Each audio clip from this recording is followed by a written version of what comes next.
We start with introductions. My name is Pete Westall. I'm Chief Values Officer of Mid-Counties Cooperative. Mid-Counties Cooperative are one of the largest co-ops in the UK, deal with a wide range of commercial activities on behalf of our 700,000 members. I'm also a member of ISET, which we'll talk about in a minute. And I'm delighted to welcome so many cooperators from across the globe to this webinar today. This is one of the 7 or 8 outputs from the Seoul Congress, ICA Congress in November last year, which talked about the co-op identity.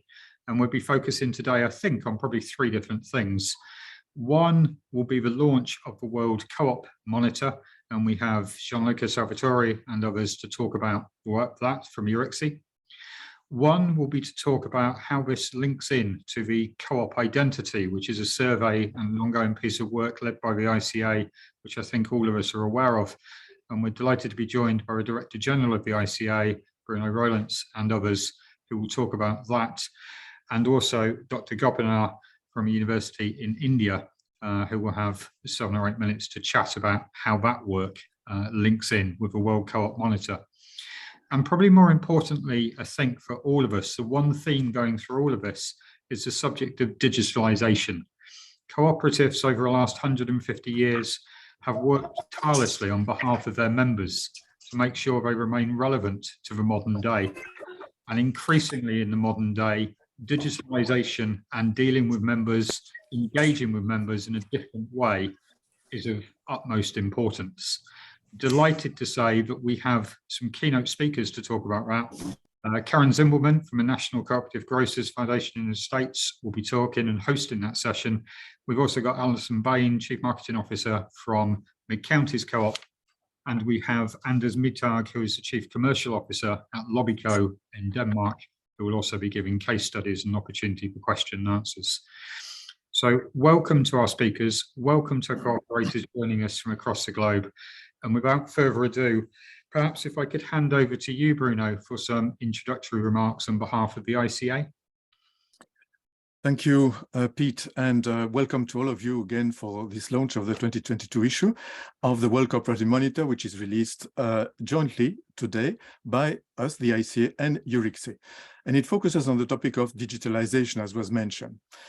Cooperatives have to a large extent to do with economies of scale in the hands of the people in order to meet their economic and social and cultural needs and aspirations in all kinds of fields, from agriculture to insurance to banking to industry and so on, employment and so on.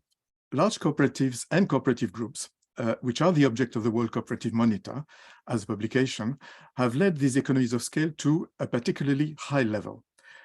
And digitalization has become central to entrepreneurial processes for any enterprise all over the world, and including in cooperatives. And it is usually even more the case in large cooperatives and cooperative groups, in part precisely thanks to their economies of scale, which are particularly large.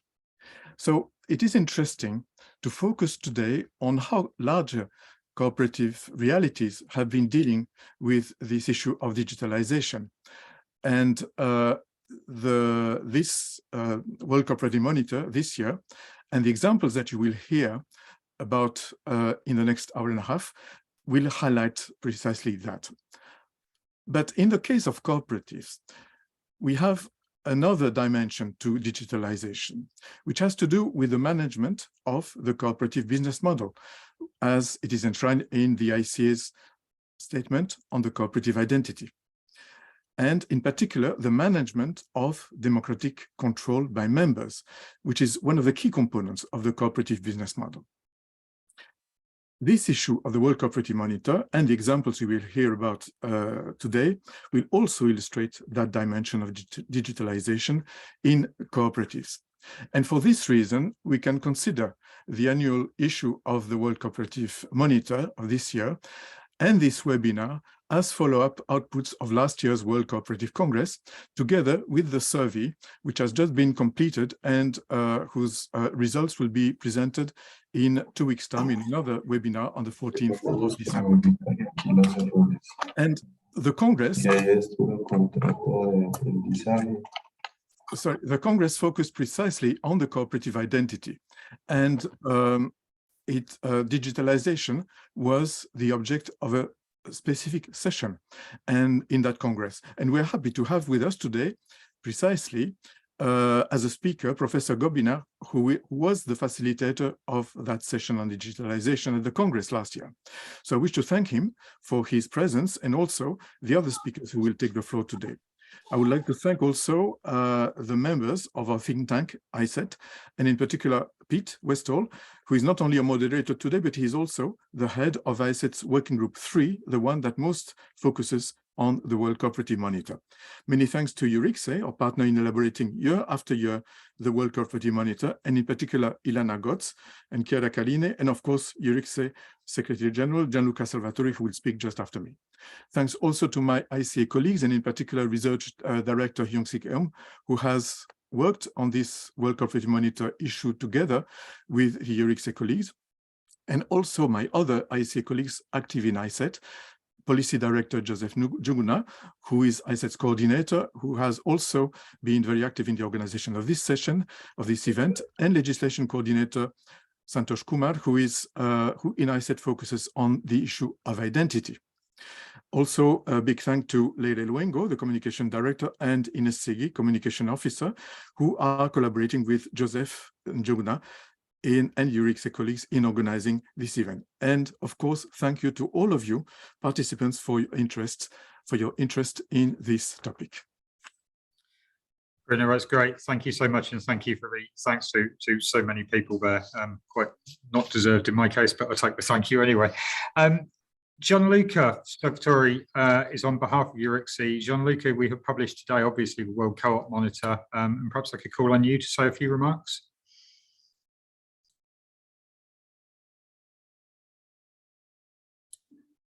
Gianluca, apologies, you're on mute. Just 1 second. Can you hear me? Yes, that's perfect. Thank you. Okay, so thank you, Pete, and thank you, Bruno. It's an honor to introduce with a few words in this webinar. Eurixe is partnering with ICA since the beginning of the monitor, and for us it's an important piece of our work as a research center. You know, the monitor is entering its second decade of existence, and it is important to emphasize this because this is a project where durability matters. Durability matters because a chronic knowledge deficit needs to be compensated for. Cooperatives are not as well known as we would like. That is, they are not known by the general public as they really are. Originally, as you remember maybe, the monitor was created to disprove the belief that the cooperative model could not give rise to large-scale enterprises. This belief was related to the idea that cooperatives can only play marginal roles in smaller market areas aimed at a limited audience. Instead, this is not the case, and the data collected by the monitor prove it. Year after year, we have shown not only that there are large cooperative enterprises, but they are solid, they are growing, they are not disappearing overnight through mergers or acquisitions. They perform long-term service for the communities they serve. But the monitor doesn't limit just to an accounting exercise. Each year, the monitor has tried to highlight how the cooperatives surveyed were reacting with respect to certain hot topics, from the ecological transition and the SDGs to the present issue, the digital transition, just to name two issues that have been covered during this period. The intention was not primarily a muscular intention, but was rather oriented toward the specific, highlighting the specific content of the cooperative proposal, to emphasize the contribution that cooperatives can bring to the economic and social challenges of our time. You know, since the monitor began 11 years ago, many things have happened, things that have transformed the way we look at the future of our societies. We have experienced a financial crisis. We have experienced a global health crisis. We have witnessed the questioning of the limitless globalization. We have heard public intervention called into question, even by those who had criticized the public intervention in the past. In all of this, there is a growing acceptance of the idea that we need to think about the economy differently. The social economy, previously considered little or nothing, has entered the strategies of international institutions, has entered the public policies from the European Union to the OECD, from the ILO to the World Economic Forum. This is a particularly favorable time for cooperatives. As a substantial part of the social economy worldwide. And this, according to us, this increases the importance of the monitor and loads the monitor with additional responsibility. We need to demonstrate with numbers and analysis the contribution of cooperatives to a new development model. We need to broaden the public's knowledge of this form of enterprise. So this new decade ahead of the monitor needs even more commitment from the entire cooperative movement. And this is really the hope with which we want to introduce this new edition of the World Cooperative Monitor. Thank you. Gianluca, that's great. Thank you for that. And I'm sure all of us on this call would echo the importance of a World Co-op Monitor in demonstrating the contribution, as you say, this form of enterprise makes, but also of the fact that all of us should play a part in contributing to future editions of the World Co-op Monitor. One of the things that you may wish to do, if you enter the chat button at the bottom, you will be able to talk, ask questions, also network with the 170 or so cooperators we have from across the world, may be of use and of interest. So at the Seoul Congress in November 2021, we had sessions on the co-op identity. One of those key sessions was led by Dr. Gopinath, who is the Vice Chancellor at Kerala University in the southern state of Kerala in India, specializing in digital sciences, innovation and technology. It's clear to everyone, I think, that co-op identity will be based around the digital world and based around modern methods of technology as we enter the middle part of the 21st century. So Dr. Gopinath, I call on you to perhaps give an introduction to the subject and talk about how digitalization and the co-op identity are mutually dependent. Thank you, Pete. So let me share my screen.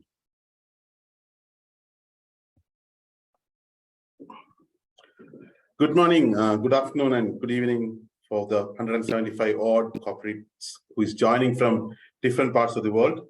It's a privilege to speak on a very interesting and exciting topic on how the cooperative identity is actually going to get enhanced into the new world of digital changes.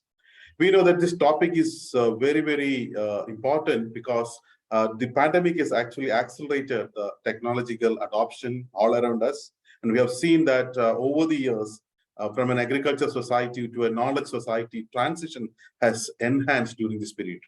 But as we move out of the pandemic, we see that across the world, across organizations and cooperatives, the adoption of technology is actually increasing. The survey done by the World Cooperative Monitor this year has actually strengthened the belief that there is a huge scope for digitalization and use of digital tools for enhancing the value chain activities in various cooperatives per se. And we will be hearing some exciting case studies in this webinar. But what is more important, and maybe looking at a much broader context, is there is a digital economy itself is emerging. And the next century is going to be the world where digital tools and digital technologies and digital philosophies are going to be driving the factors. So the question we need to look at is that how the cooperative identity becomes extremely important in this new world per se. As we look at the history, we know that different technologies primarily drive the change. And this technology life cycles, be it the first industrial revolution, which is primarily by the steam engine and electricity and locomotives, or the second industrial revolutions, where we speak about more of automobiles and the large-scale industrialization, which is basically where the cooperative movement also has its birth. We are moving to a new world where we are moving to the artificial intelligence, data analytics, the world of blockchains and newer technologies per se. But what is important, and that's becoming very relevant, is that the period and the time in this technology is actually coming to us is actually shrinking quite a bit. This is something which drives the adoption of digital technologies become a very important thing, and it's already happening in different parts of the world. But what is more important is that this adoption can actually at multiple levels. It can be at improving your value chain activities, which is what we conventionally call as digitalization, where the product service operations are actually being improved. And like Bruno mentioned at the start, that it is primarily on very large cooperatives adopting early and smaller cooperatives will follow. But more important, or the next aspect of that, is that there is also a big shift in the way the new organizations are getting developed. The new work patterns are happening. There is a gig economy which is becoming very popular, which has got its own challenges, its own aspects which cooperatives can address. And then there is a new world of completely the new way of life where technology is actually infusing a trust and the digital world of thinking. What is exciting is when you look at the new world of digitalization and the principles which drives the digitalization and compare it with the principles of cooperativism, we see a very striking similarity. If you look at the all fourth industrial revolution companies, the digital world enterprises, most of them are driven by innovation, collaboration, the voluntarism, the crowd-funded, that is the self-help models, the value-based innovation, and a very strong focus on social entrepreneurship. If you look at that and compare with the basic principles of cooperativism, be it the voluntary and open participation, the democratic membership, all of them are actually aligning very well. In other words, when you look at the last industrial revolution, where the large cooperative companies have actually evolved, the capitalistic economy has evolved, you are moving to a world where decentralized identity is going to be the key thing into the days to come. This is primarily where there is a huge opportunities for the cooperatives to succeed in this new world as such. And the survey also shows that this adoption is already happening. In essence, we can say that there are two aspects into the whole gamut of digitalization of the digital world per se. One is about the digitalization, primarily where you use digital tools and technology by the organization, where we try to improve the value chain activities. And we are all familiar with the way the cooperatives and other organizations use it to reach out to the customers, increasing the productivity, increasing the market access and the growth. But it is also important, and it's been seen that there are many cooperatives which have used it to increase the models of democratization, the member engagement, etc., within to increase the power of cooperativism itself. Along with that, there is also a new way of shifting from a digital world to a physical world to a digital world also is happening. That's basically where the new sets of digital cooperatives, or we call as a platform cooperatives, which are actually emerging. One of the challenges of digital world is the marginalization of a set of people, especially in the level of workers who are not that technologically savvy, as well as amazing of wealth at the conventional aggregation platforms, which is actually replacing the capitalistic enterprises. In alternative to that, there is a new way of digital cooperatives and digital startups which are also happening into the world per se. So we will hear many of these stories, many of these case studies in today's webinar, where we are looking at how the principles of cooperativism and principles of digital economy is actually aligning so well and coming out with two key aspects. That is, there is a digital for cooperatives. Primarily, we are speaking about digitally enabled cooperatives, different levels of it. And the Cooperative Monitor survey shows that the adoption is at different levels across various cooperatives, and where how they are actually using it for enhancing their value chain activities and creating the technologies for strengthening the cooperation. But along with that, there is a cooperatives for the digital world is also emerging. And new sets of cooperatives, as I said, platform cooperatives, new way of aggregators, which are happening, which is basically strengthening the marginalized and creating new way of identity into the world as such. So this webinar, I'm sure that is going to give us more insight in both these aspects. And I believe that as we proceed in this century with more and more of movement into the digital world, the world of cooperative identity is going to become strengthening across the years. Thank you very much and wish you a great webinar ahead. Thank you. Dr. Governor, that was fantastic. Thank you on behalf of all of us. Couple of points you made there, which I think chime quite a few people on this call, and certainly from the Mid-Counties experience we'll talk about in a second. The first is this principle of different levels of digitalization across cooperatives, both within one country and across continents. And I think it's fair to say probably everybody on this call is at a slightly different level. The second point, you spoke about the importance of digitalization to value chains. And I guess the importance, which was picked up within the World Co-op Monitor chapter on digitalization, of making sure that member engagement remains at the absolute heart of everything we are doing as cooperatives, whether that be economic engagement, whether it be democratic engagement, engagement within and across communities. But it's that aspect, I think, which is crucial to all of us as we strive to make sure that cooperatives remain relevant in the world in which we face. So thank you for those remarks, and thank you on behalf of all of us again for the work you are leading on the identity, the co-op identity, which is such a crucial part of work for the ICA and so many. We now move to the second part of the webinar this afternoon. We've spoken a lot about good practice. We've had some theoretical examples. The World Co-op Monitor pulls out some good practice. But I'm delighted to be joined by Carol Zimmerman, who's the Senior Director of Membership and Co-op Relations at a national co-op grocer in the States. Karen has been one of the leading lights in Working Group 3 of ISET, and indeed ISET generally, as we look to share best practice. And Karen, I think you've got a couple of guest speakers and will facilitate the next session for us around examples of good practice within digitalization. So Karen. Thank you so much, Pete. I really appreciate the opening speakers' comments. Thank you, Bruno. Thank you, Gianluca. And thank you, Dr. Gopinath, for that amazing context. Really helps us put the whole presentation today, I was going to say this morning, into a very important context in terms of the cooperative identity and what's going on in our world.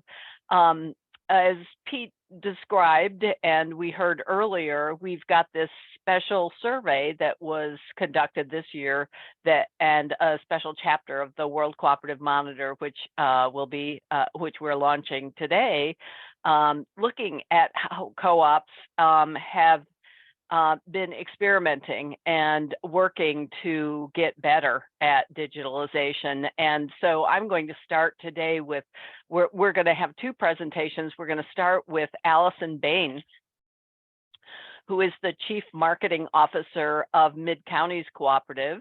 And she's going to review their, what she calls membership transformation journey using digital tools. So I'm just going to pass it on to Allison.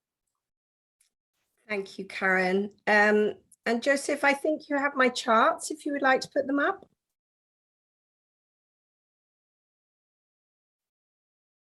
Or thank you, Joseph. Let's wait for my presentation to come up. Thank you, that's wonderful. Thank you, Joseph. I will say next chart, please, if you wouldn't mind driving for me, that would be great. But hello, everyone. It's a privilege to be invited to this meeting and to share an update on our membership transformation journey. We're only a year into this journey, so I'm not sure that it's good practice, but we wanted to be very transparent and share our practice.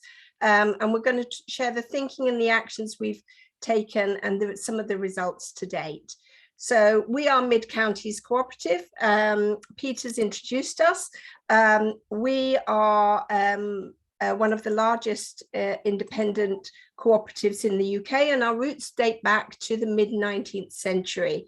Our purpose is, through the power of cooperation, we're building a fairer, more sustainable and ethical future. And we offer a range of services. These include food, mobile, broadband, energy, childcare, travel, and healthcare services. And we're like all cooperatives, we seek to positively impact the lives of our members through profitable growth. And our economic goals are to achieve 50% member trade and 30% cross trade by 2026.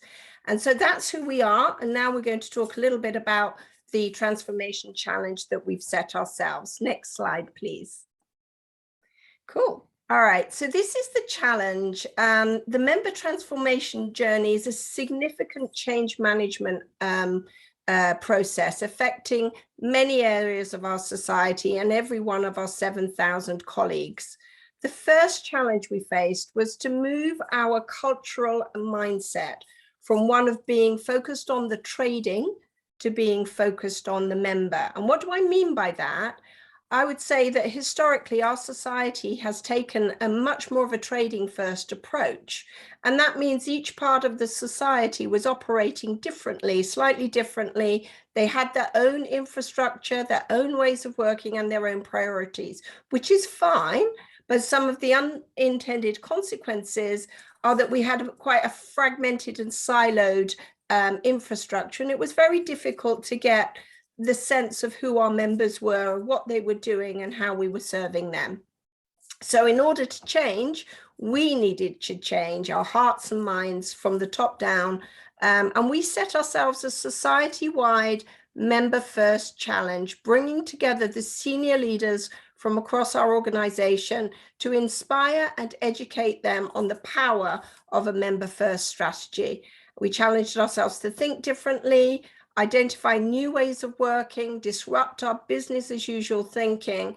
And these work streams have now been baked into our 5-year business plans, and they're progressing well. Our second task was to move our mindset away from everything being done in paper and offline to a mobile first approach. And we, like many bricks and mortar organizations, have had an over-reliance on paper-based systems in the past. And perhaps we haven't been as fast to develop digital and mobile services. And as we had this very fragmented infrastructure, it made it challenging for us to take a mobile first approach. However, we did develop a mobile engagement strategy that allowed us to transform how we interact with members using mobile technology as a primary communication and service channel. This demanded quite a rethink. Even our corporate identity had been designed really with a paper first mindset rather than something for the digital world. We needed to rethink our investment priorities, our tech infrastructure, and more to come on this. And finally, our third task was to reignite our largely static member base. We have a large member base, but it wasn't actively growing. And our membership is aging. The average age of our member before we started this transformation journey was 58 years old. And this economic engagement was fairly flat over time. So that's a brief explanation of the transformation task we set ourselves. And to be guided on this journey, we created a clear vision and focus point for our strategy development. So if you could go to the next slide, please, Joseph. Thank you. So this is where we get to meet Mia. And Mia is our key member, and we designed everything around our strategy, our digitalization strategy, around Mia's membership. And we looked at her and we used her as our inspiration to decide what modern membership should look and feel like. So we created a vision and a persona for her. Her name is Mia. She lives with Michael, her husband, and her son, Jake. They are members of your co-op. They shop in their local food store, and Jake goes to our Little Pioneers nursery. Mia is a very busy mum. Like many other consumers, she's looking for ways that's going to make her life less complicated and more rewarding. She's looking for more value from her purchases and recognition from her custom. She's looking for easy involvement in the things she's interested in and cares about. She's busy and she wants her experiences with the brand she works with to be frictionless and easy. And she wants to make responsible choices and knows that she's making a positive impact. Our vision for Mia was to have her feel that her membership is worth it and worthwhile in the following ways. She can always access her services at the touch of a button, no matter what her service is: grocery, health, travel, childcare, or utility. She always pays less and gets more. She always feels recognized and rewarded. And she knows that her actions are making a positive impact in her community. So that's the vision that we set for Mia and her modern membership and her modern relationship with her. Let's look at the journey that we've been on so far in the last year. If you could go to the next slide, please. So here we are. This is the members campaign that we launched last October. And this was designed with Mia's needs and expectations firmly embedded in the strategy. We wanted to deliver more value to Mia. So we launched our members offers program to help members save more. We reduced our food prices and delivered an always-on member only discount program across all our trading groups. To help members get more involved, we launched the Your Co-op Conversation series, so we could hear directly from Mia and other members about the things they care about and the things they want to see change. This is about much more democratic involvement. To deliver a frictionless experience, we launched our members app, and we're calling it App 1.0 because we have a transformation process for the technology planned over the next 5 years. And this allowed us to connect in real time with Mia and other members, wherever they happen to be. And so I will talk a little bit more about the app in the next chart. And last, by no means least, we launched the Members Sustainability Program, focused on making it easier for our members to make a positive impact and see the difference that they were making in real time. And this program is focused on 6 themes that we know that our members feel are most important, including supporting local communities, energy and the environment, financial independence, and health and well-being. And these are just some examples of what we've done over the last year to transform membership with digital at the heart. The mobile and digital infrastructure has been a significant enabler for us to make these changes. So Joseph, if you move us on to the next chart, we can look at App 1.0. So this is the app and the technology that has allowed us to reshape what our membership is looking like.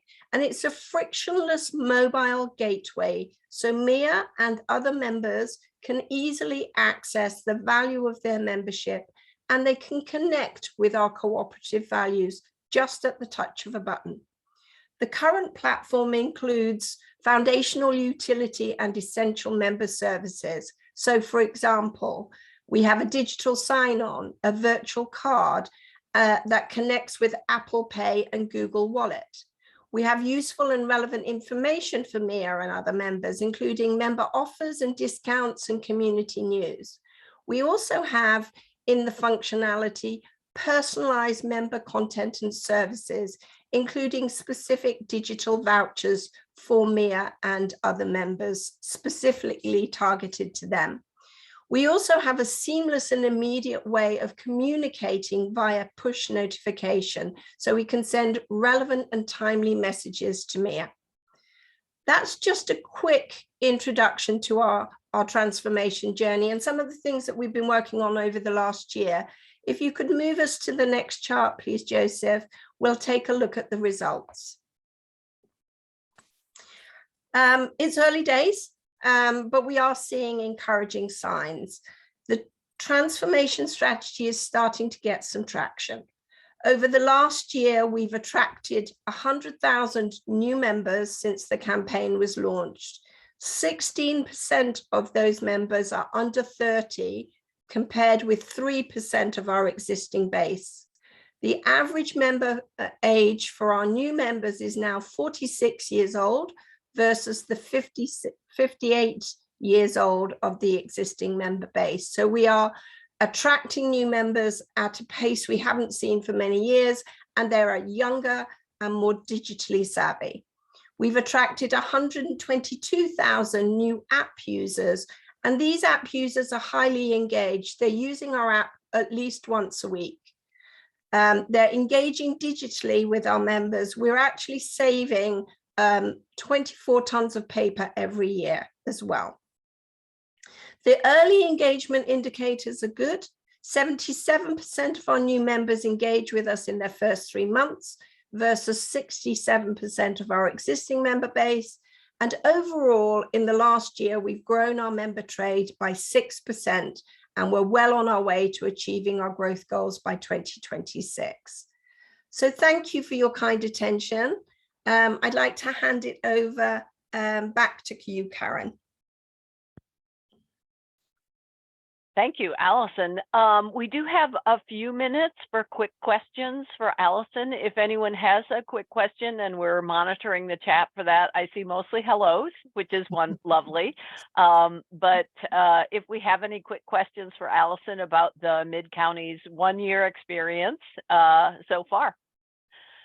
And Alana is helping me monitor the chat. I assume we haven't seen anything yet, Alana. So far, not specifically about Mid-Counties. Right, yeah. But thank you to everybody for all of the greetings. And okay, here's some that have come in now. Karen, I don't know if you can. Yep, I see them. So let's start with the first one. Alison, I don't know if you see this, but have you surveyed your members? Did you survey them prior to the strategy? And what do you know about their reactions to this? Absolutely. Everything we do is based on insights. And so we did survey our members, and we also surveyed our customers. So people that we would like to become members in the future. And what we found was those 4 elements were absolutely critical. So members are looking, and customers are looking for more value. They're looking for easy ways to get involved with the society. They're looking for frictionless experiences. At the heart, digital and mobile needs to be there. And they are looking for ways to give back positively to their community and the societies at a whole. So those were the 4 elements that we built the whole program on, based on their insights that they shared with us. We do have a question about investment. Are you interested or willing to talk about that? Yes, it's challenging for an organization that hadn't made a lot of investment in digital infrastructure to actually start that discussion and to secure funding. You know, in amongst the other important things that we need to secure funding for. So we have capitalized this investment and the growth of the platform, and we are looking to capitalize that over a 5-year period. Mm-hmm. Great. I think the question about who was involved in developing this app is going to lead me to our next speaker.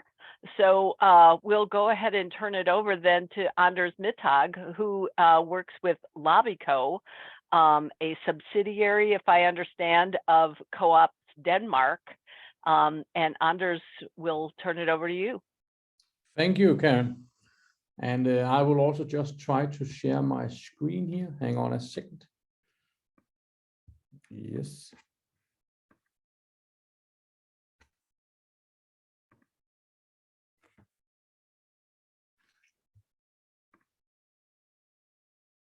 Maybe, Joseph, I could get you to share my screen then.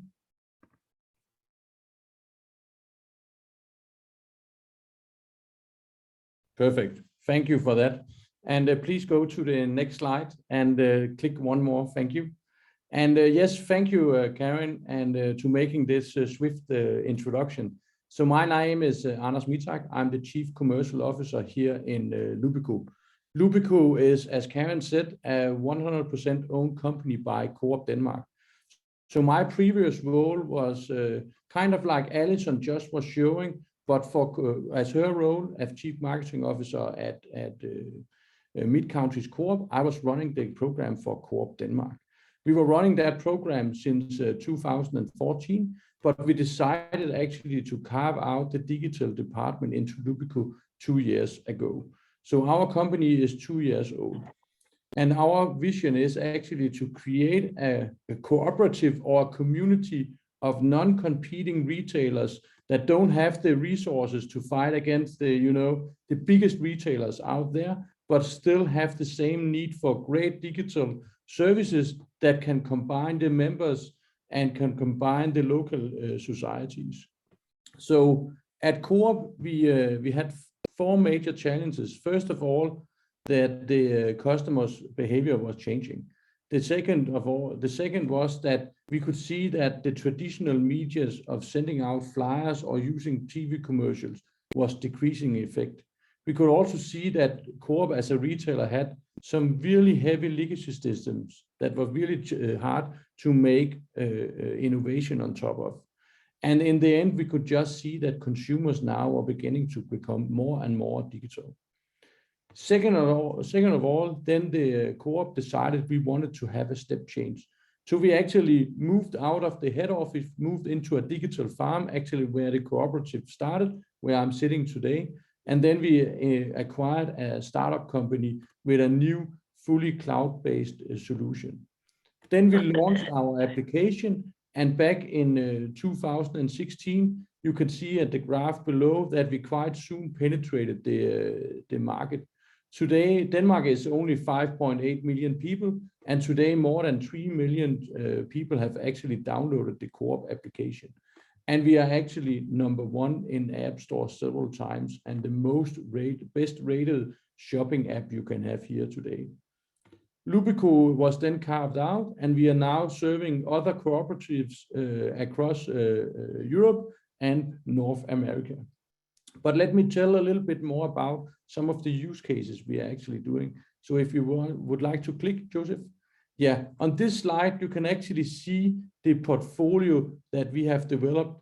Alison showed an app version 1.0. Here you can actually see all the features that we have developed over the last 6-7 years. So the concept is that we help other co-ops build a digital ecosystem where they can actually help the consumers make their shopping more fun and frictionless. And the concept is that we can actually target the members either at home, on the move, or in the store. So the concept is that we have some features that can motivate you at home to go into the application and then use the application to plan your shopping. And then you can use the application to go down to the store and make it more efficient. So if you click one more, on today's presentation, I will focus on 4 use cases.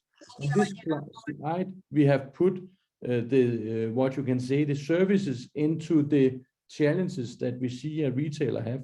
So our job is to help retailers get more traffic to stores, get the people to increase their basket size, increase the long-term loyalty, secure more engagement and traffic in the app, or in the end, just simply have more engagement in the community.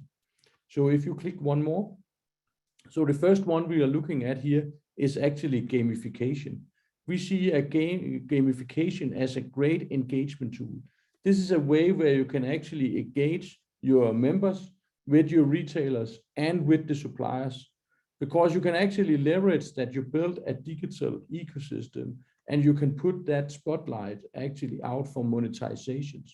And we call that a little bit a triple win, because with gamification, you can make sure your members, they get some surprises, and everybody likes to win a game. In this example, it's actually a Twix that you will win. And then when you get that coupon here of a free Trix, then you go down to the store and you pick it up. So it's also a win for the local co-op store, but it's also a win for the supplier because they actually want to monetize this. And we can actually see that people who win a game, they actually have 15% more store visits, and they spend simply up to 9% more in our stores. The next use case I would like to show, if you click one more time, is actually our CO2 footprint. So sustainable retail is really close to our heart. So we actually work with our Coop Denmark on how can we give more insights back to the consumers on how do they purchase and how do they live sustainable.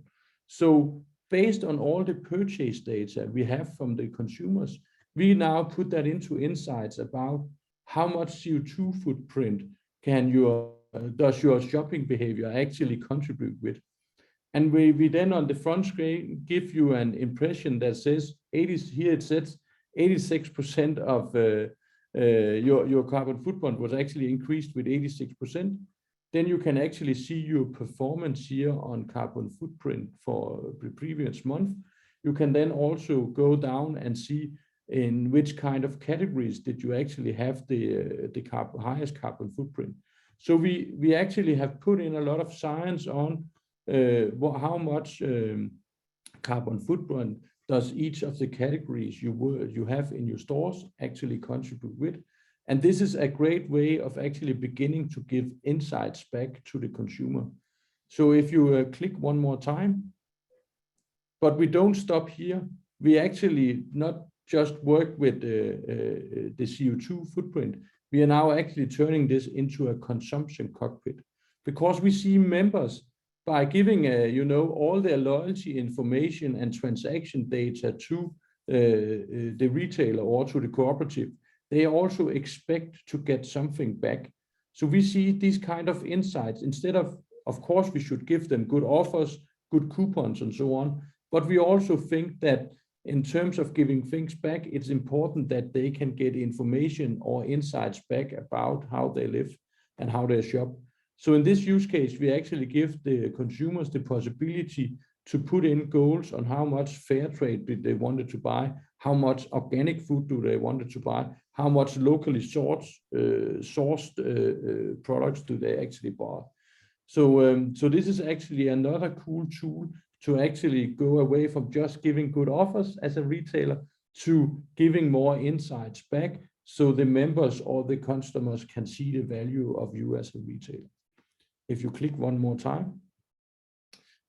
In these inflationary times, we can see people have more and more focus on their food budget. So we actually created for Coop Denmark a food account, and people can actually prepay their food budget each month. So in that way, they have a better transparency over their food budget. If they then allocate all their money to a Coop prepaid account, then Coop actually gives them benefits back. One of the benefits is that they always get 15% extra bonus on organic owned brands, but we also give them free delivery on e-commerce. We are actually seeing that we are actually also giving them free streaming services on TV streaming, magazine streaming, and things like that. We can see consumers really love this because they get a higher transparency on their food budget, but the retailers also love this because this is a lot of money you get prepaid, and we can actually see that people signing up to this spend between 24 and 28% more in the Co-op stores. So this is a really good business case and a good tool for your members to give them transparencies in these inflationary times. If you click one more, the next topic I would like to talk about is local engagement. Reading the monitor that you will hear more about later today, one of the things that is a high topic is how to create more local engagement. For Coop Denmark, we also developed this tool that I can show you on this screen, where it's an example of how to actually create a poll or an event. You know, in Coop Denmark, every year they have these elections to be part of, the steering committee of the cooperatives. And during COVID, it was not possible to meet. So we developed this tool where then each of the store can then actually create their own poll or their own election. And then out to the right, you can actually see a calendar for these different activities that you have sent out. And all this information goes out to the, the big Co-op app, but it only goes to the members in the selected stores areas or to the members that had chosen that specific store. So we're actually leveraging that, as Alison is showing, that a lot of people having the what you can say, the big Co-op app, but they're only getting the messages from the local store. So this is a really cool way, and if you click one more time, to connect the local community directly to the consumers. Here you can see some examples of how that feed actually could look like. And if you click one more time, and just to show that this is not just a super digital tool for the store managers, this is actually show how it then could look like. Because that tool that we have actually made for the store managers where they can communicate locally, then we have actually given them the possibility that if a store also have a store-owned Facebook account, they can use the same tool for actually communicating directly on the store's Facebook page, or they can make a feed directly in the app. And to the right, you can actually see these are examples of different store formats in Coop Denmark. And you can see that a lot of people are actually using this very, very active. And if you go to one more slide, then I would like to say thank you for having the opportunity to speak here today. And now I will give the word back to Karen if there are any questions. Thank you.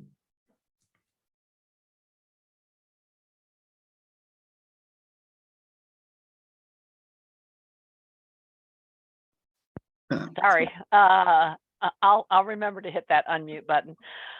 Thank you, Anders.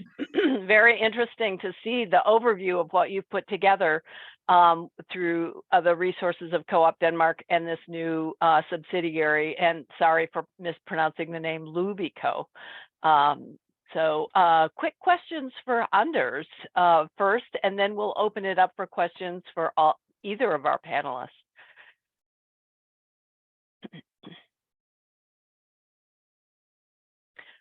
Well, then I'm going to, I know some of you are probably still typing, but we've got a hand up.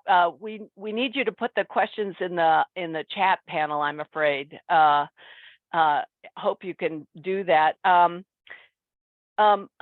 would like to, I don't know whether Anders or Alison prefer to answer this, but we had quite a few great questions come in after Alison's presentation and throughout Anders' presentation. So I'm going to pick a couple of them.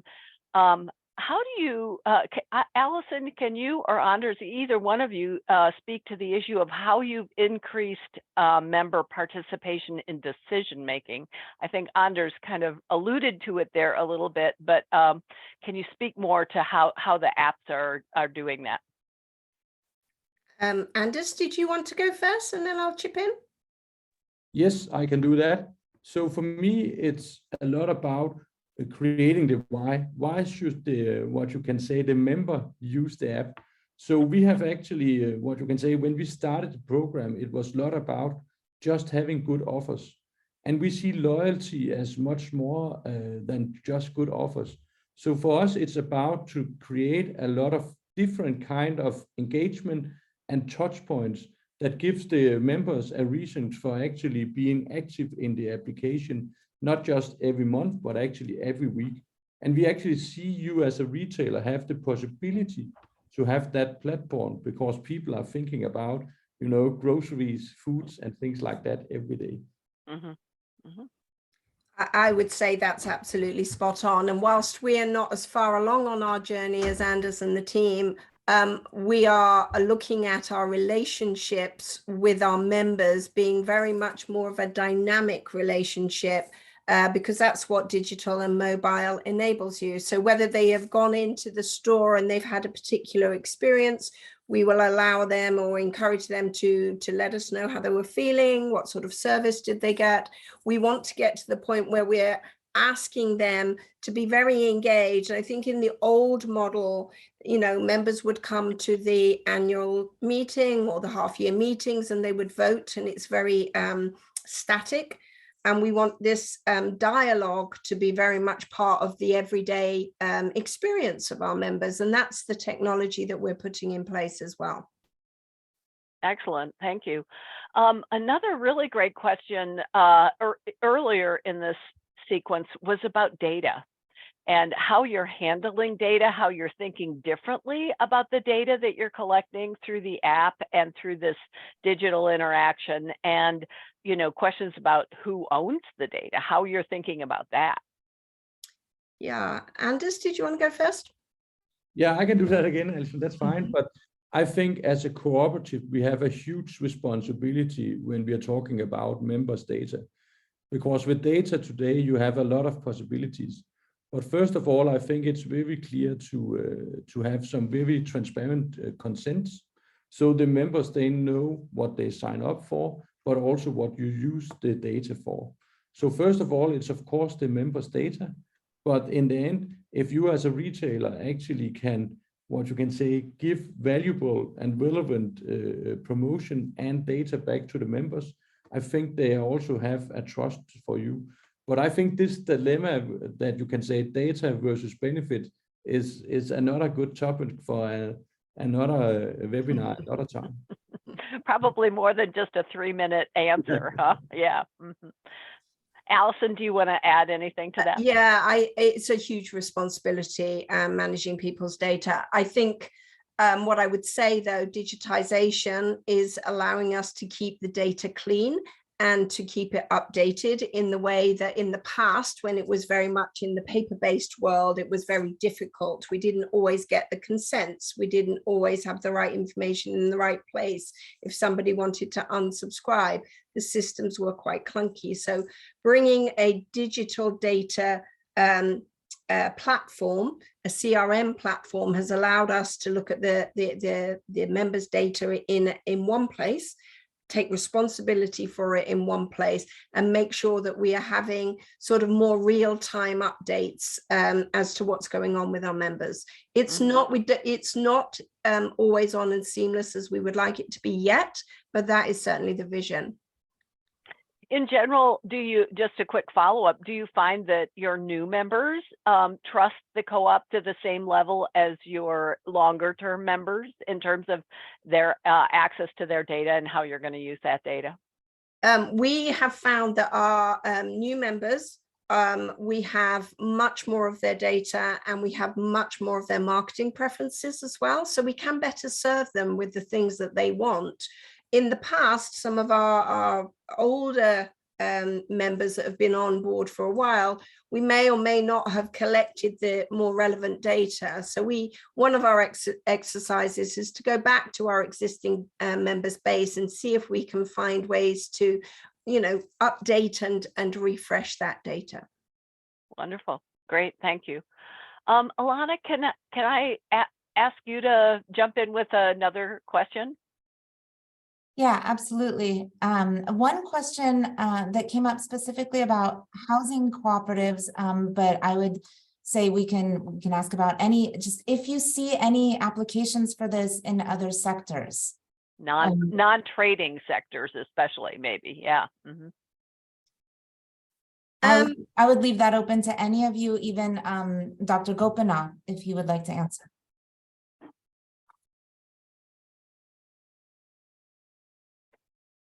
Let's start with Alison. I would say the principle behind the digital transformation model that we are following is about relationships. And I think relationships with your customers and members is universal. We want to understand their needs, be responsive, keep a track of the relationship over time, and make sure that we are relevant and timely in how we respond and serve them.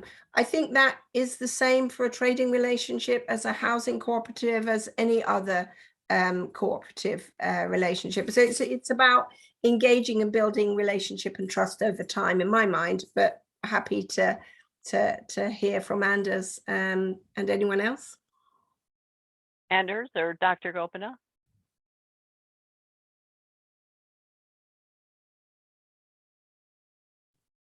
Anders? Yes? No? He's frozen. No, Oh, I'm there here. you. Yeah. Uh-huh. No, but I just thought that you were giving it to Dr. Gopinath. Oh, sorry. Go ahead. No, I think I can just echo what Alison said here. So I think that you need to have a clear strategy on how to to make that digital transformation in terms of what benefit would you actually give back to the members, and so I don't have any more to add that what Alison said. Dr. Gopinath, do you have any thoughts on this question?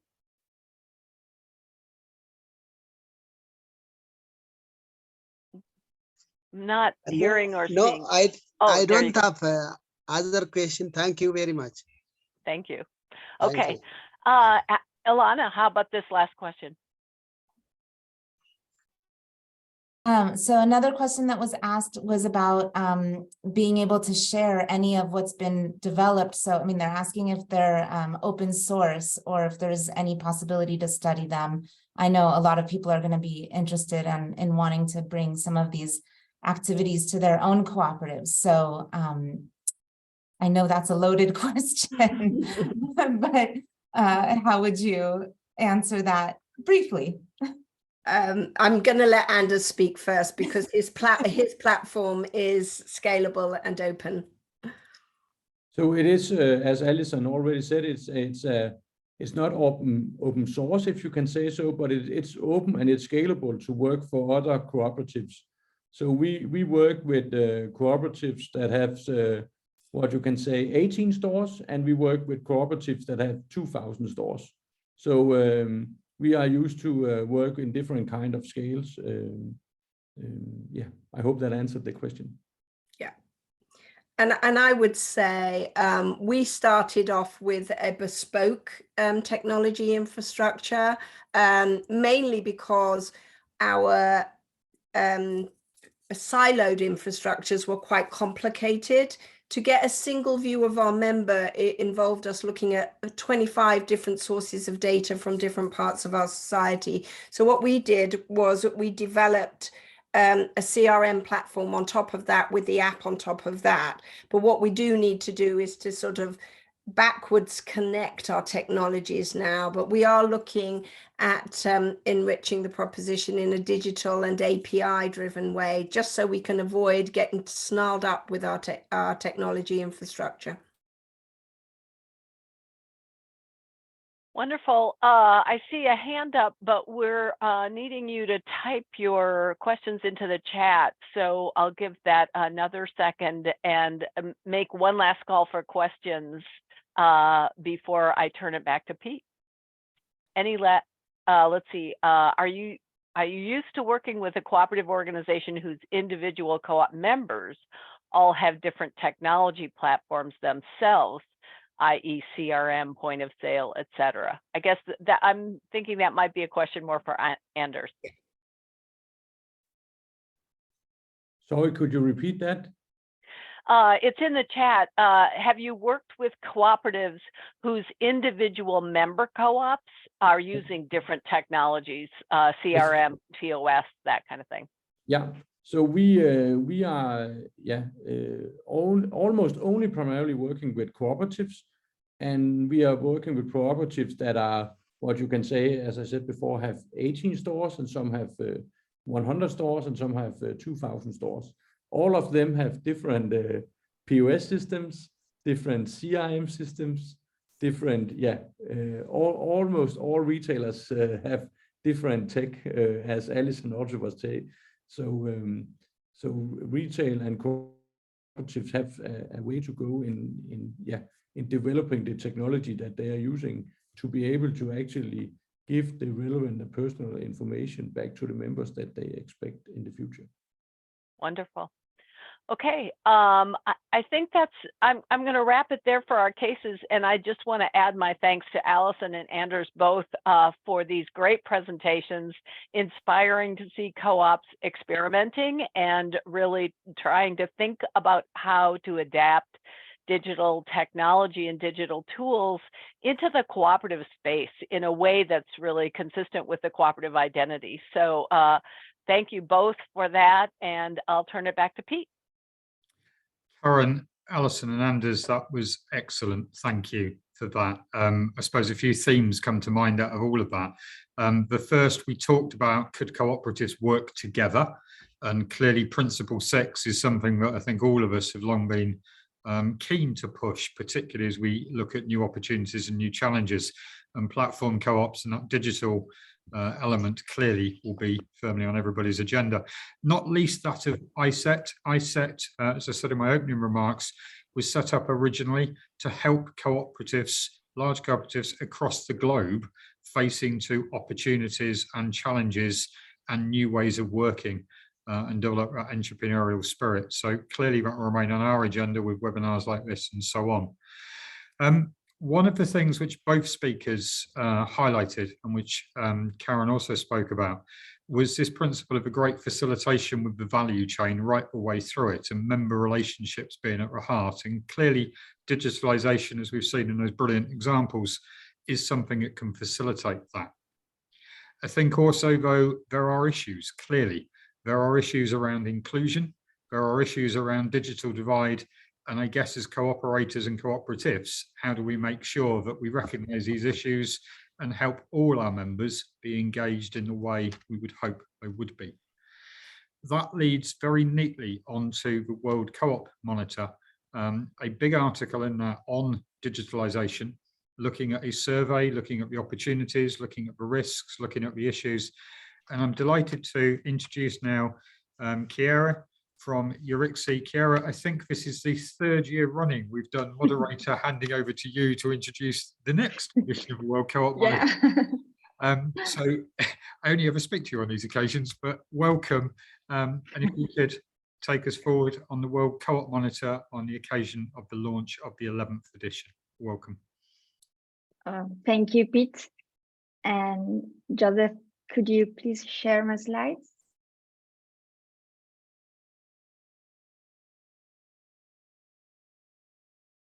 Or I can share my slides too.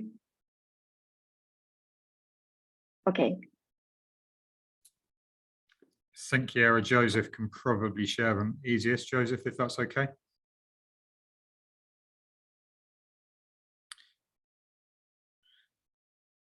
Chiara, while we're waiting for Joseph just to publish, so the World Co-op Monitor will be published today, will be launched? Yeah, the new report is already available online. You can go on monitor.coop right now, and you can find a new report with new data for 2020, and also the chapter about digitalization and participation. Perfect. And the reason Alana's good, you see, she just managed to put that in the chat just as we were speaking. Anyway, there's your slides, Chiara. Okay, thank you. Okay, so good afternoon or good evening or good morning, everyone. And thank you for this opportunity to present again for this year the new edition of the Monitor. As Pete mentioned, this is the 11th edition of this project, which is a joint project of the ICA and the Eurixie. And as you already know, probably know, this is a project aiming at collecting data about large cooperatives all around the world. We started 11 years ago to collect economic data, and now we improved the methodology and the methods we use to collect and analyze data. And we also cover not only economic, but also employment data for the large cooperatives we have in our database. As I already said, the monitor is already available online. The new report is already available online. You can have a look at all the report, at all the rankings, and at the more qualitative surveys we carried out. Joseph, next, please. So as usual, The monitor report includes 2 top 300 rankings.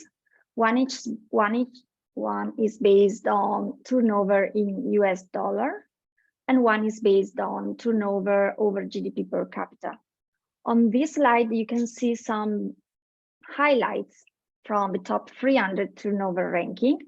Basically, you can see the top 10 position, and as for last year, at the position number 1, there is Group Crédit Agricole. Then we have the Rewe Group from Germany, and we have the Cooperative Bank group from Germany at the 3rd position. As you can see, for all the cooperatives we rank, we have basic information about country, economic sector, type. We collect the economic data. We have the number of employees. And for all the top 300, you can find this information in the report you will find online. On this slide, you can see also basic information and statistics on the ranking too.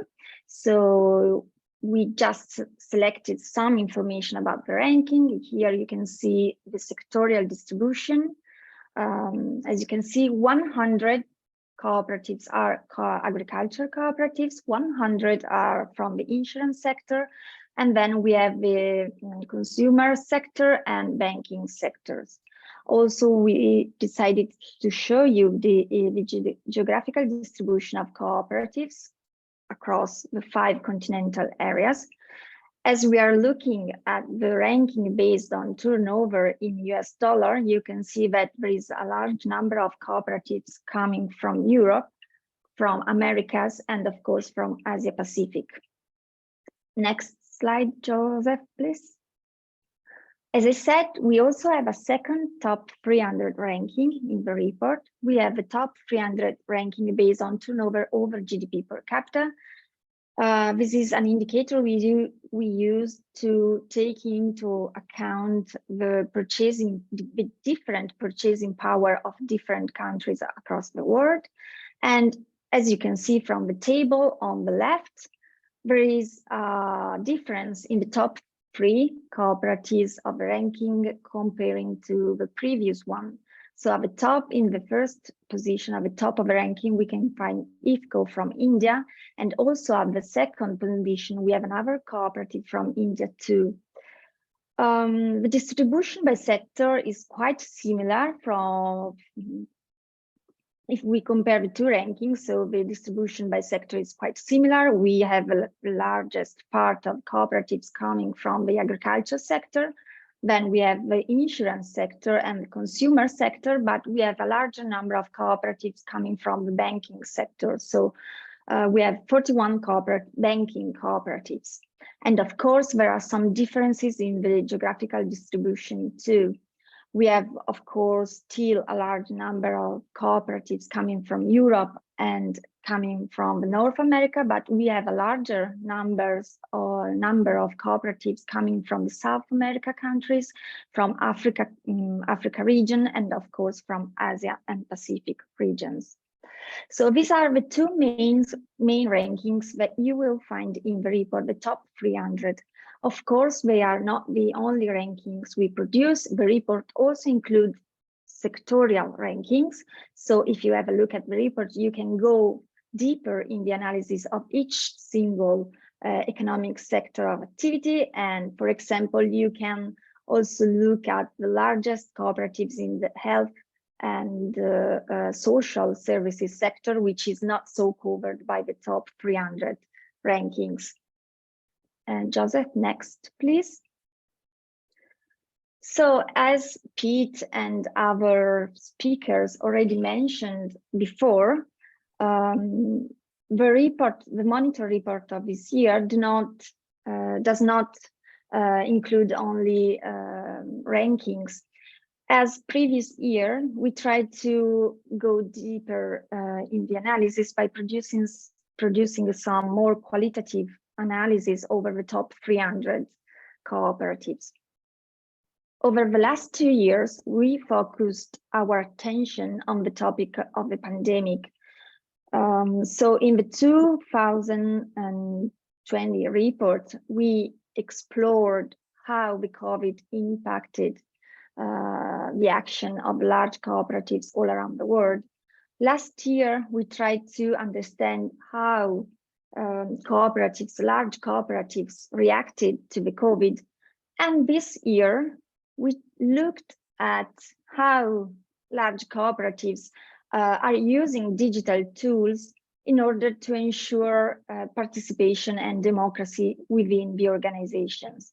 The topic of this year is related to the topics of the last 2 years, because as you will see, there is a strong connection between the pandemic and the COVID and how cooperatives are using digital tools to improving participation and democracy. Joseph, next, please. So,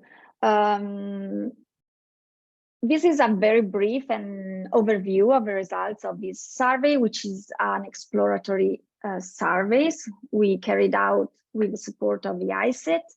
And we interview some large cooperatives all around the world. And we asked them, first, we explored, first of all, their level of digitalization. We asked them which are the most important areas regarding the use of digital tools within their organizations. And as you can see from the graph on this slide, it's quite clear that the most important areas are technical areas. So we have IT system security, we have management software, e-commerce, like cloud computing. But still, most 1 out of 3 cooperatives also highlighted that among the most important areas, there are the areas related to communication and involvement of members. Moreover, we asked cooperatives to provide a rate of the importance of digital tools in different areas compared to what the cooperative would like to have in such different areas. And we put these 2 different graphs on this slide, and you can see the differences between the general importance of digital tools and the real state of digitalization within the organizations.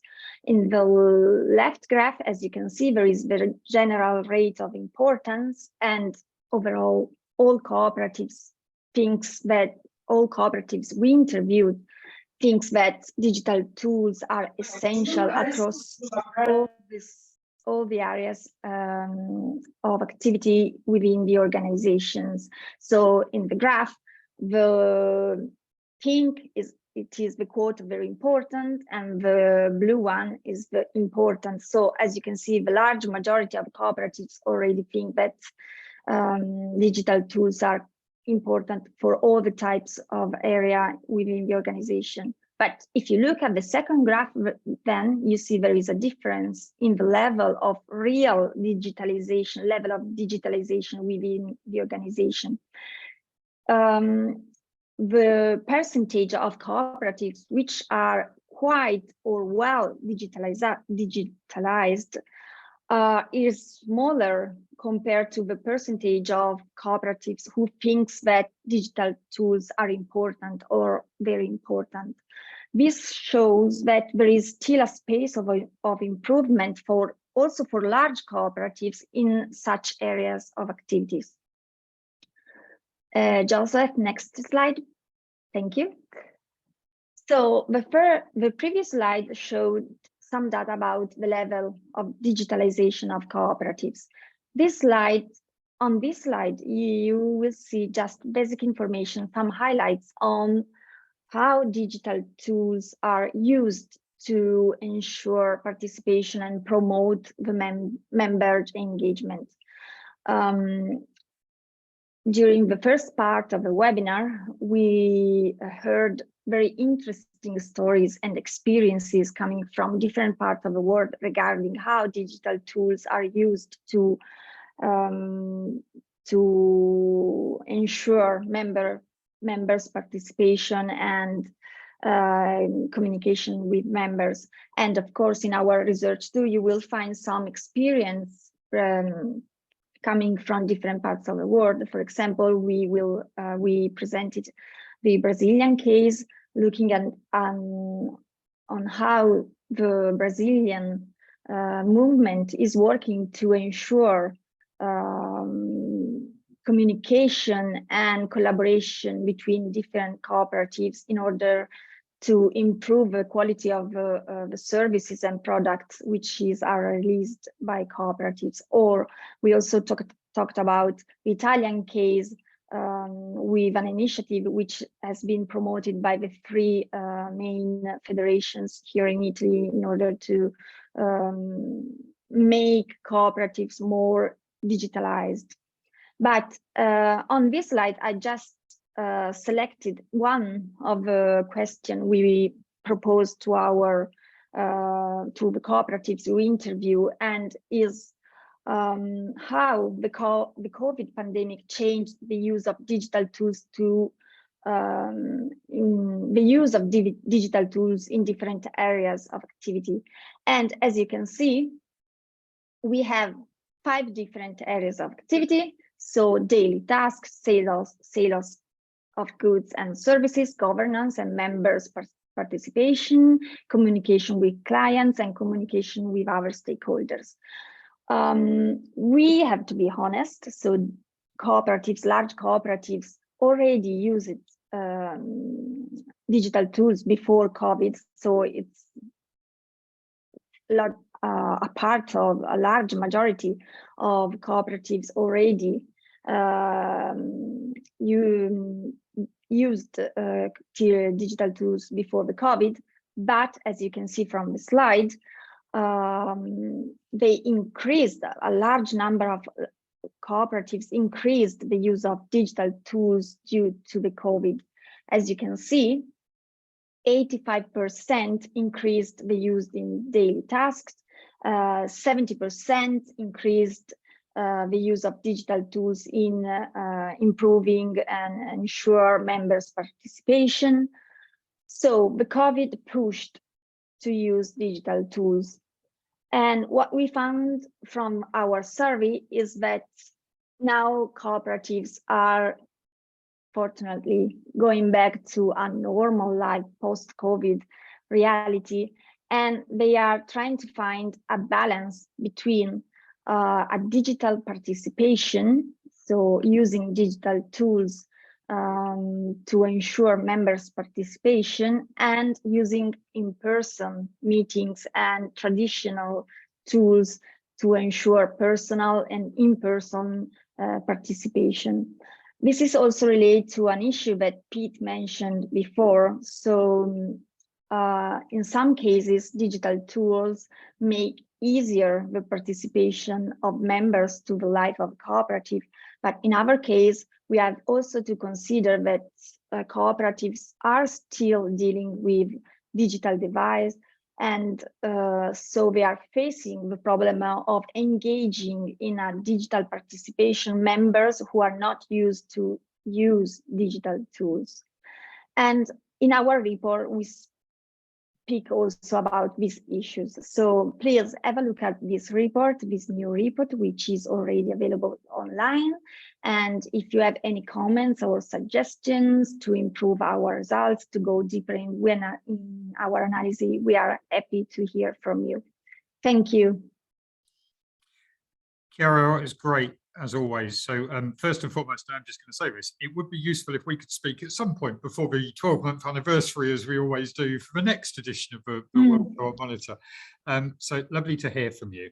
One of the comments in the chat, which I think just probably sums up my view, and I think others really, thank you for presenting this latest impact of the top 300 co-ops in 2022. We academics are highly interested in such data for teaching and advising our students. And again, I think the World Co-op Monitor, you will know better than I, but is seen as that single source of reference for the impact that cooperatives have on a worldwide scale. So thank you again for presenting that. One of the bits you've mentioned, which I think is a theme that's come out of this from the start right the way through it, is the principle about COVID, we know, has accelerated the need for digitalization.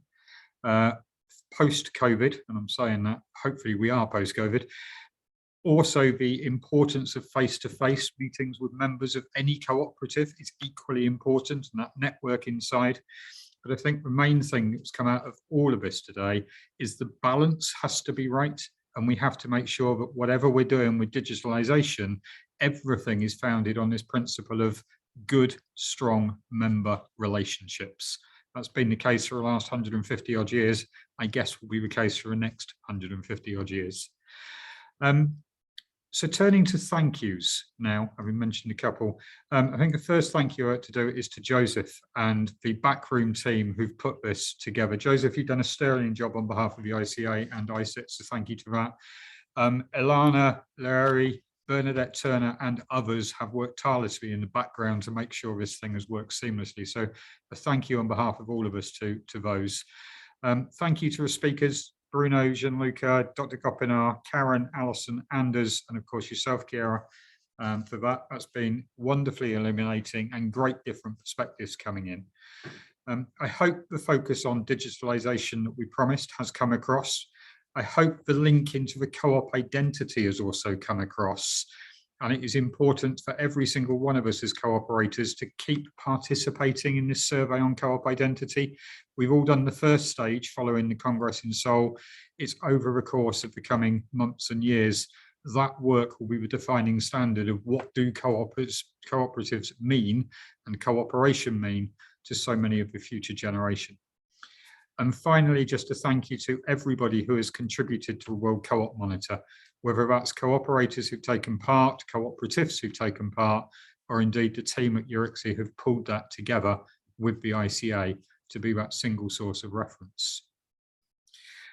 That concludes the formal part of the webinar.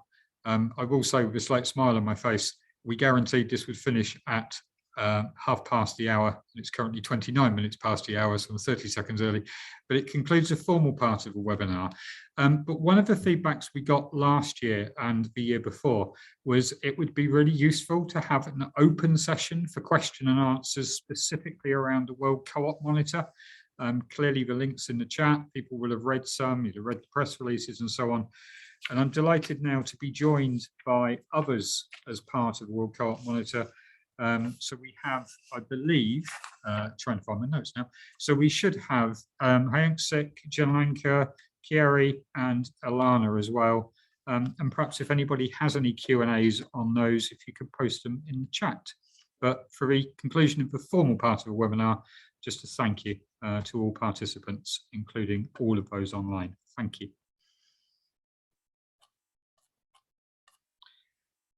So, Ilana, do you want to come off mute? Perfect. I'm now multitasking, going through the chat, trying to find question and answers on the World Co-op Monitor. That's right. I'm checking the chat if anybody has questions specifically about the monitor. But I also think that depending, well, there's still many of us online. Let's just see, we did want to keep this sort of open and interactive for everybody. So if there's just a few questions, we can, I think, let people open their mics and jump on. Otherwise, we can check through the chat if you're more comfortable writing. Okay, so can I perhaps start with one and perhaps address it to Chiara? Can I address it to you? We talk about participation in the World Co-op Monitor and co-ops being involved and so on. Have you had more participation in this report or less participation? And what would you ideally like to see for next year? Okay, so this is a very interesting question because as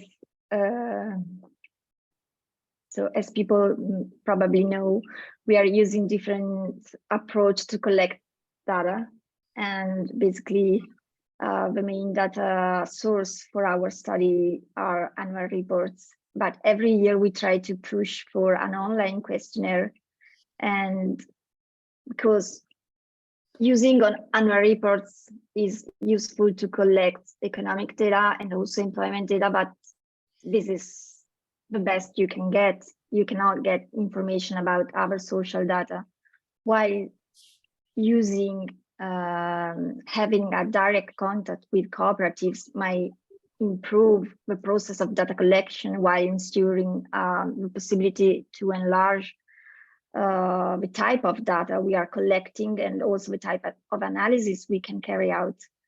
So while talking about participation, in our mind would be very useful to enlarge the number of cooperatives which actively compile the online questionnaire and which can provide us directly data.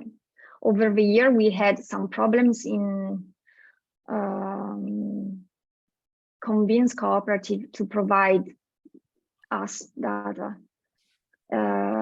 Indeed, we received a limited number of responses to the questionnaire we used, and also in this more qualitative survey we carried out, we had some problems in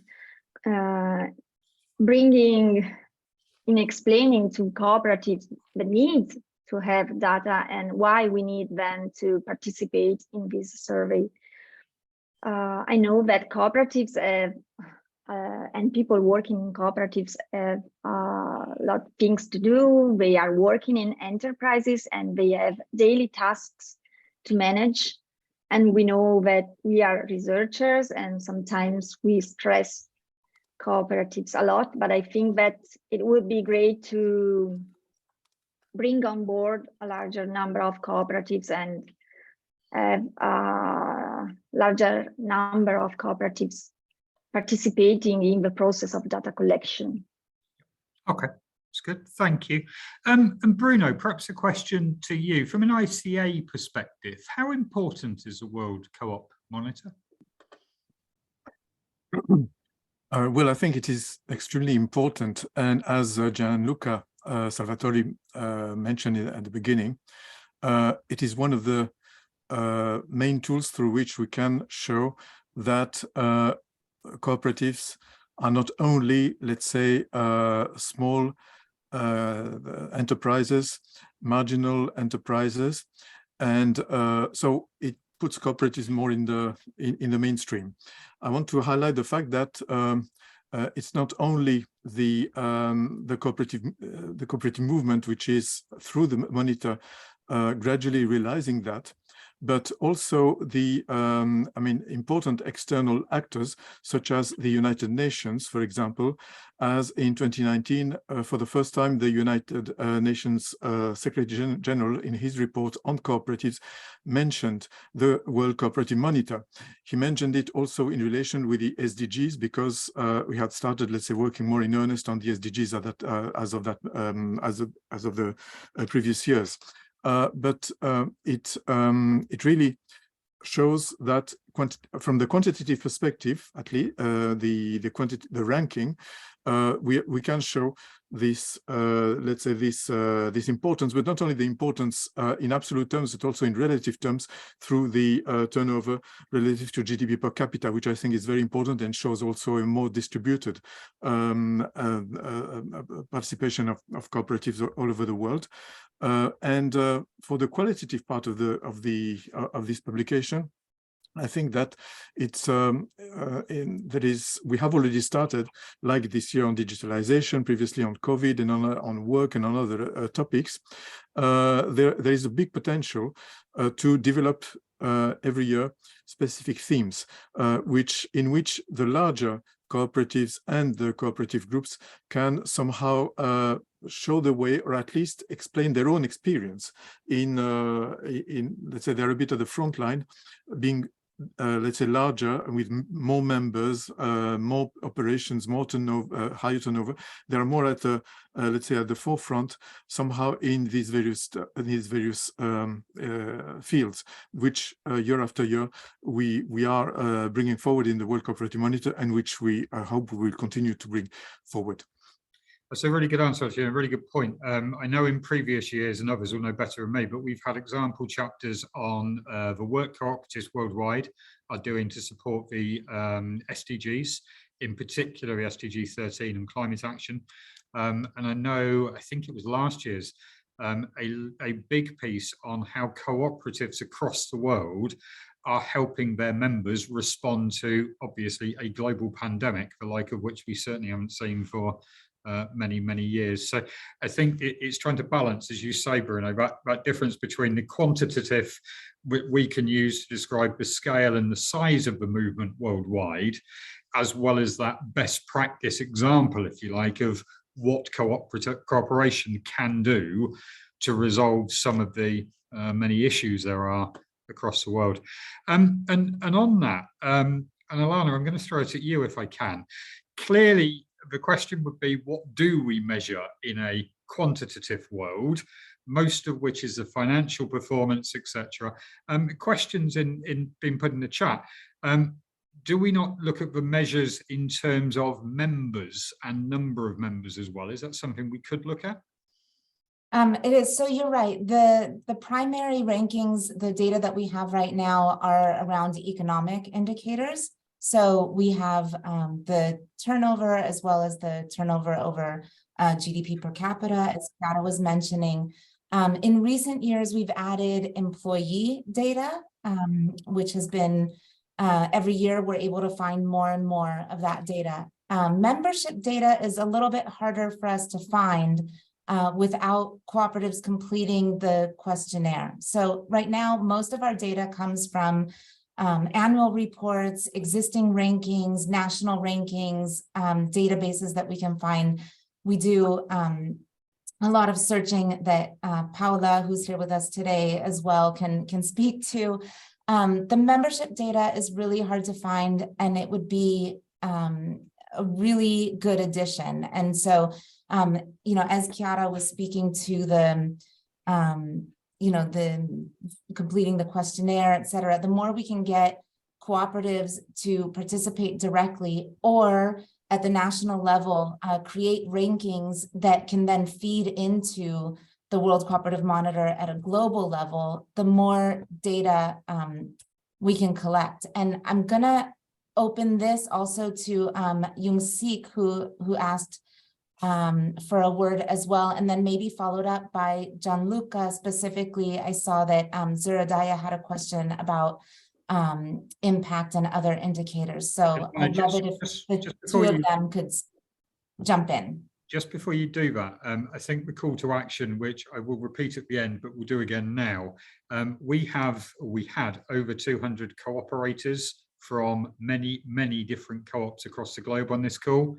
If every single one of those cooperators could get their cooperative to complete the survey for this year for the World Co-op Monitor, it would presumably help immeasurably in both quantitative and qualitative data. Perfect. So sorry, back to you and pass to Yung Sik. Yeah. So my name is Yung Sik. I'm the director of the research in the ICA. Also, I work for the monitor with the team of the EURISE. I would like to actually share with you the very important proposal that because most of the information is not really from individual cooperatives, but mainly from the institutional collaboration with national apex organization who produce national rankings. It is very important for us because, you know, we don't know how important cooperatives are in each country, but you know, relatively well know the situation in your country. You can your organization or with also the researchers, you can probably establish the list of the biggest cooperative ranking in your country first. Then it will feed our database in a more systematic way. So we already have many the good collaboration with more than 20 countries, which produce their own the ranking, sometimes top 100, top 30, whatever. So I think it's the way you can really contribute to monitor is also you can directly contribute with your data, but you can also work with your apex organization to make this list in your country. That would be also very important action to show the power or the weight of the cooperative sector in your country vis-a-vis your government or other partners as well. So in that way, also, if you see the monitor, we don't have much information about the African cooperatives. It's very pity. So particularly those countries, which are not really visible on the monitor. I believe there are many big or large and important cooperatives work there, but the issue is that we cannot reach really them. So please, let's move at least to produce, the top 10 cooperatives in your country, and then you can, make big echo around the world to really aggregate this important information from all over the world. Thank you. Thanks, Hyungsik. That's good. Just one other question I would like to, Ilana, if that's okay. I know you're talking about some. There's a really good question from David Smith has come in about how practical might it be to collect data on the educational dimension of large co-ops in terms of members and potential members, including state-funded, etc. And Gianluca, I don't know if you would cover that as well as perhaps a wider perspective on some of the data collection and the issue of the World Co-op Monitor, if that'd be possible. Yeah, I have a comment after this interesting discussion. To me, it's quite clear that phase one is over, and we have to begin to start a new phase. The phase one was when we needed the monitor in order to defend our existence, to show that cooperatives exist in many domains, in many fields, and with many different sizes. And that was the past, the 10 years that we have the back.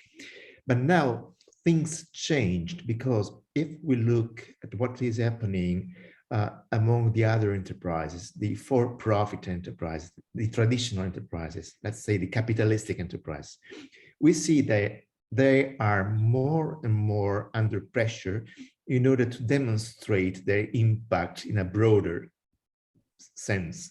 They do speak about purpose. They do speak about their positive impact in society. So we cannot just show that cooperatives exist and that they can be big, large, and effective.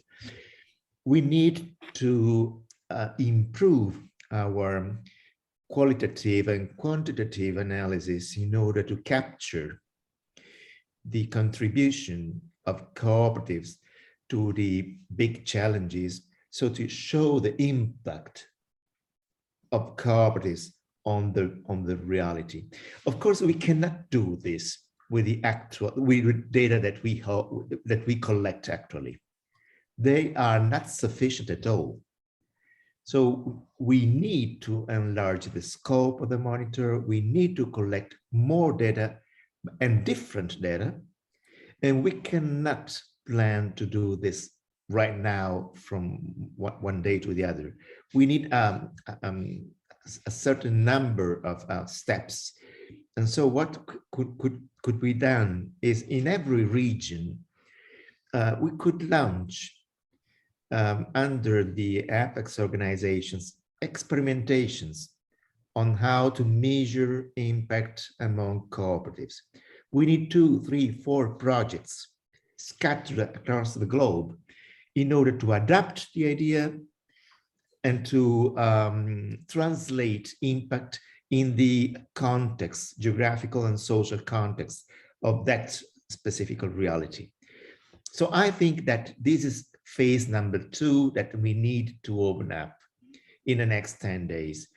And we will find a way also to answer to questions like the measurement of educational effect that was mentioned in the chat, or other kind of qualitative measurements that we are not at all able to measure today with the data that we can collect through the instruments and tools that Chiara mentioned before. And that works well for me, and presumably chimes also with the work on the co-op identity, where, as you say, we've moved away from this defensive, why do co-ops exist, get to a point of we know why they exist. It's now demonstrating that impact of what they do under the, whether it be the ICA mark or whatever, the absolute purpose of this is what cooperatives are there for. Gianluca, staying with you just for a second, it's just occurred to me. Clearly, we've got in the World Co-op Monitor various themes, various chapters we've done over the years. Is it something which it would be possible for anybody on this call to perhaps suggest topics for inclusion in the World Co-op Monitor, whether for this year or for further years? Is that something you'd welcome? You're on mute, Gianluca. Absolutely, absolutely welcome. We are open to suggestions, and we're open to be helped in this endeavor of collecting a new kind of information. So please collaborate with the monitor. It's not a private project, it's a common shared project. I so much want to say about facilitating self-help, but I felt that might lead into something else. But yes, that is the point, isn't it? And I guess as well, and Alana, we've spoken about this as past, there is a very real need to make sure the World Co-op Monitor is by definition focused on the world, not focused on a Europe centre or any particular continent, but actually addressing those issues which are faced by worldwide cooperators and demonstrating that impact perhaps on a global scale as well. We've reached 10 to 4 UK time, 10 to 5 Central European time. I'm scanning through the chat as well. Perhaps appropriate, I would have thought, for the 2 final words on this, if we can. Perhaps, Gianluca, just a couple of words just to sum up how you found this webinar. And then perhaps, Bruno, if I could hand back over to you for just the final concluding remarks, if that's okay. So Gianluca first. I can pass to Ilana for the final conclusion. Okay, that's fine. Apologies for that. Ilana, I don't know why I ignored you, Ilana. No, that's so close to together over the last 6 months. Sorry. No worries, no worries. I was happy to let Gianluca and Bruno have the final word, but I'll just say that it's been really interesting. And on this conversation of how do we collect more qualitative information and the impact, as you mentioned, Pete, we have been working on these topics, these focus themes over the last years. You can find them all on the website. We've addressed some of the cooperative contribution to the SDGs, what happened during the COVID years. We've focused on specific sectors as well, and now digitalization. And that is definitely one of the ways that we try to go beyond the economic data and show what cooperatives are actually doing in their communities. And specifically around digitalization, as Chiara mentioned about, there's some interesting cases that come out in the chapter, and some that we found as we were researching this webinar. So I just wanted to point out also, we came across some really interesting things, like in Japan, there's one of the cooperatives that's within the JCCU consumer cooperative union. They have an app that they said they're in the initial phases of development, but it has to do with connecting community members and sort of generating points for civic engagement or for volunteering that then are spent in some way back into in the cooperative. So there's just so many really interesting things happening out there. I'm glad that this has been an opportunity to highlight some of those. And I hope that we continue to be able to gather those all together.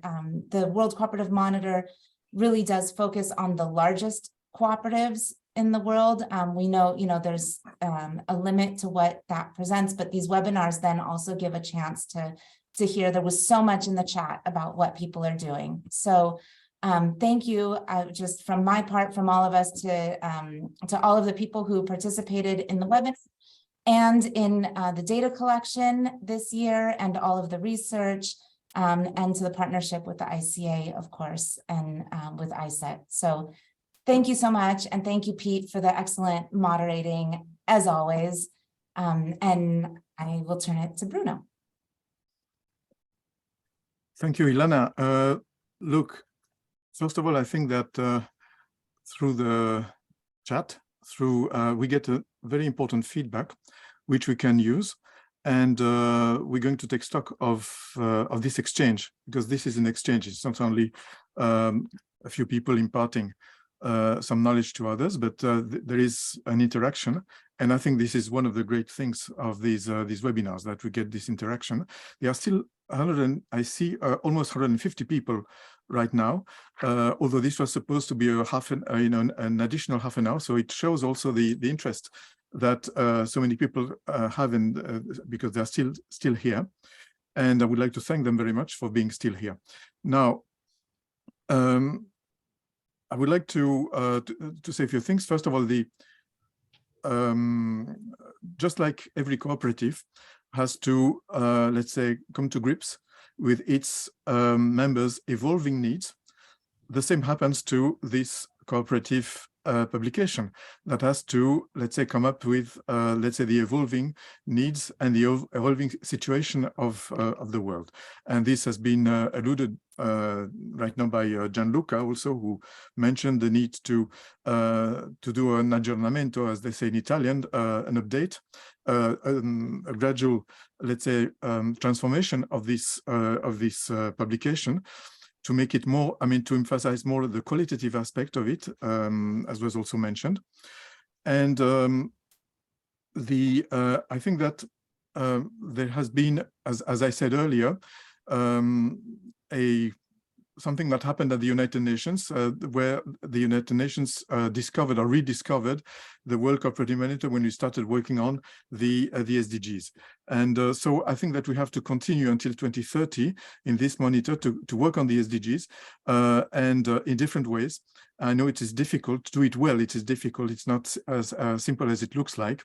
You need indicators. You need a series of studies, a series of data that in many cases we don't have. So as we gradually will get more data on, let's say, on the large cooperative and cooperative groups around the world, we'll be also able to work more on various SDGs.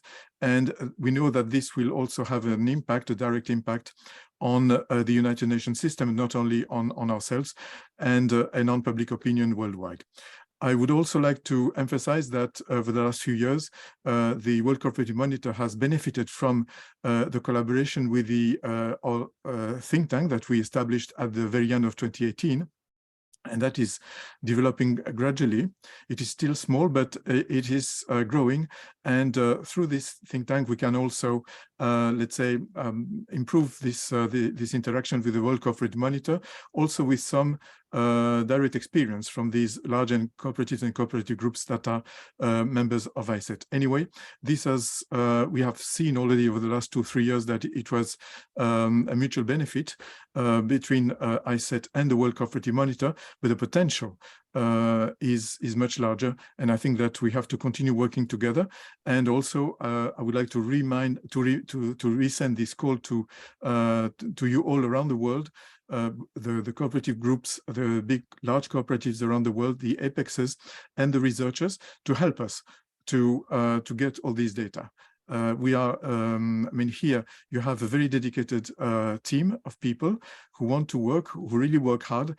And so please help us to move this publication to an even better level. Bruno, thank you for that, and thank you as ever in your role as Director General of the ICA for the support that you give so many cooperatives and cooperators across the world. So thank you for that.